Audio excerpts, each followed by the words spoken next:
What is up, guys? Welcome to Crypt-Economy, and let's have a look at what we are expecting in a couple of days here. So the exact date, if we look at what we are looking at, is 15th of June, which is this Wednesday, coming Wednesday at 2:30 p.m. Eastern time.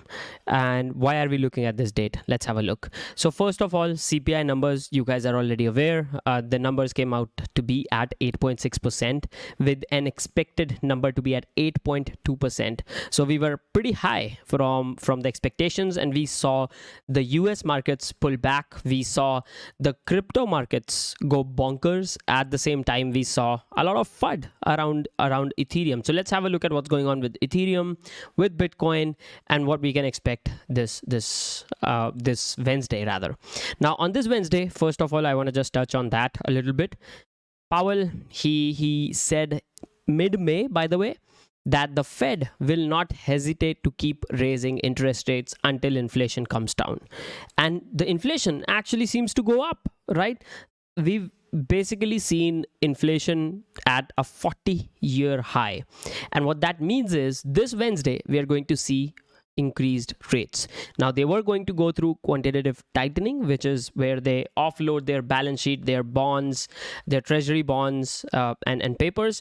And that is going to cause a lot of tension in the market, to be exact.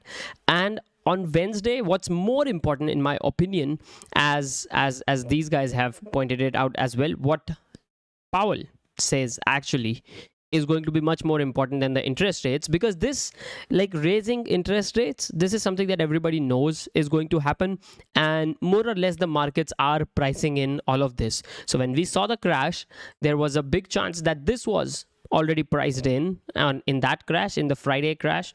But what rather Chair Powell is going to say that the Fed is going to do is much more important. That's going to kind of cause whatever movement we are going to see. So the market on Wednesday is definitely going to be very volatile. Upside, downside, we don't know yet. We don't know what he's going to say.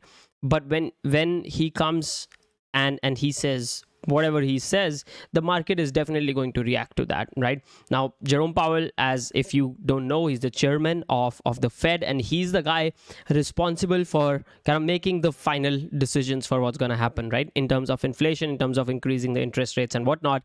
And right now, there's a big chance they're going to increase it, but there's also something that we must be aware of, that he could very well talk about what Fed is planning to do, and that's going to affect the stock markets. And we've already seen a lot of negative pull in the stock markets. And that, of course, translates into the crypto markets as well. So let's look at the crypto markets very quickly. We are at 48.5, almost 48.5% dominance, and that is pretty damn crazy in my opinion. However, the expectation in the bear market is for this dominance to be above 50-55%. Optimally, more than 55% is the expectation, and that's kind of historically been the case as well. And just imagine if that happens, what happens to altcoins, right? If not against USD, but altcoins definitely are going to bleed quite a bit against BTC pairs. Now, when it comes to Bitcoin, guys, in Bitcoin, we are at a very crucial stage right now, because we've broken the $28,000 support, and now we are trying to go back up, but there's an immediate resistance at 27.5K, which is exactly where we are. But even so, this even being a weak resistance, we have a very strong resistance area now from about 28,500 to 29,500, maybe even 30K, because 30K is a very strong psychological resistance. So this is the area that we were trading in for quite some time, and now we've broken down below it, and that means this becomes a very strong resistance level. Now, of course, we are trading down below it, but I do believe in this cycle we are going to see Bitcoin around the 25,000 price. This is something that I've talked about previously as well. We've already made one wick to this price level. I'm damn sure that we're going to have one more, if not many more. Now, what a lot of people are waiting for is one final capitulation, because that one final capitulation, or one final we give up kind of a price movement, that's something that usually marks the bottom of the bear markets. And if we look at kind of historically what Bitcoin has done. Now, of course, a lot of this ties to the stock markets as well, especially to US stock markets. Historically, what Bitcoin has done to mark the bear market bottoms is it has taken support right under the 200 SMA, 200 weekly SMA to be exact. Multiple times it has done that. Now, in this case as well, what we need to see is, does Bitcoin meet the 200 weekly SMA this time as well, which should be at about 22,500 price point when we touch it. Now, there's another thing. If you look at the weekly chart, there's a very simple wedge playing out. I've covered this in the Hindi channel as well this morning. Does this play out pretty well? And since it's a downward wedge, if you look at how wedges play out, we have a chance of seeing a downward movement, an accumulation phase, or kind of downward accumulation phase, and then maybe a move to the upside also. That can take, if not a few weeks, at least a few months, in my opinion. I think we are definitely not close to the bottom here.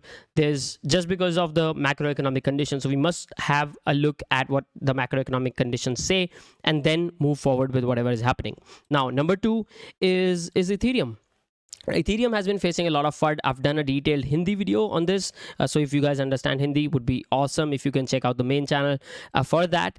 And that explains whatever the issue is that is going on, especially with Alameda wanting their ST ETH and Celsius probably having to sell about 50,000 ETH to get all of that going. And that FUD is causing Ethereum to drop. But also there's another very important thing that we need to realize. During bear markets, however strong ETH may be, Bitcoin shows that it's the big daddy in crypto. And I think it's very, very important to understand that. That's why one of the most important things rather is that's suggested is that your portfolio must at all costs consider a majority in Bitcoin and not in any altcoin. ETH, now I don't personally consider ETH into altcoins because it has created a category of its own, in my opinion.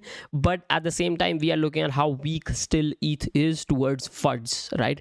So that's unfortunately that's the situation right now, and there's a lot of room for ETH. Even if it wants to go back from here, even if the bulls want to push it back here upwards, there's a lot of things that it needs to cross. On the 4-hour chart, there's 20 MA, there's 200 MA on the upside. If I just look at the daily chart, you're gonna see there's 20-day SMA right above the point, and there's of course 1700-ish level that's been a very, very strong support. Now it will become a very, very strong resistance for us. So there is a big chance, if all of this continues for a couple more months, there's a big chance we can see Ethereum in the 1200 to 1300 price point, especially if Bitcoin gets dragged down to the 25,000 point. We are definitely going to see more downside into ETH, and definitely there's more. I personally, this is my opinion, I might be wrong, but I personally believe from the current price levels, we still have another 30% downside for the altcoins, maybe more. But I'm looking at a minimum 30% downside from this point. And they are probably not going to bleed immediately in one go. They are probably going to bleed slowly, especially against the Bitcoin pair, over the next couple of months, as Fed tries to control inflation, as the supply chain tries and kind of gets itself going back up again, because supply chain is another major issue. Now, some of you guys did ask me that when do I feel we can see a bull market? So there are multiple scenarios. One, the war. If something positive happens in that war, its situation starts to solve, one, which I think is very highly unlikely at this point. Number 2 is if the supply chain issues correct itself, because a lot of this inflation has to do with supply chain issues. So there's not a lot of supply, but the demand stays as is. So that's number 2. Number 3, of course, the money printing issue, and if Fed stops whatever they are doing, but they are not going to stop doing that unless inflation is under control, and the supply chain might not correct itself unless the war situation solves itself, because a lot of stuff related to gas, related to energy. By the way, this 8.6%, it had 34% energy rise, right? If you're a travel person, you'll know that inflation in travel, in tickets, plane tickets, was more than 20%, right? So net, we might see at inflation at 8%, 7%, 9%, depending on which country you are, or rather which country you are in. But technically, for a lot of us, actually inflation is at around 15 to 20%, and that's crazy. So if our salaries, if our income isn't growing by 15 to 20%, we are anyways losing money if we're just keeping it in the bank. So that's very, very important to keep an eye on. That's why the macroeconomic factors are much more important on what the market is going to do. And I do believe still and will always be the best way to invest in the markets is dollar cost average, is SIP for a long period of time, irrespective of where the market is. Take out some cash that you can every single month or every single week. You get your index funds going. That's, I still believe, the safest and the best long-term investing option for 99.9% of us. That's it, guys. This is today's update. I hope you found it useful. If you did, make sure to smash that like button, and I'll see you guys next time. And if you haven't subscribed to the channel, make sure to subscribe as well. There's a lot more content coming for you guys. See you guys next time. Bye-bye.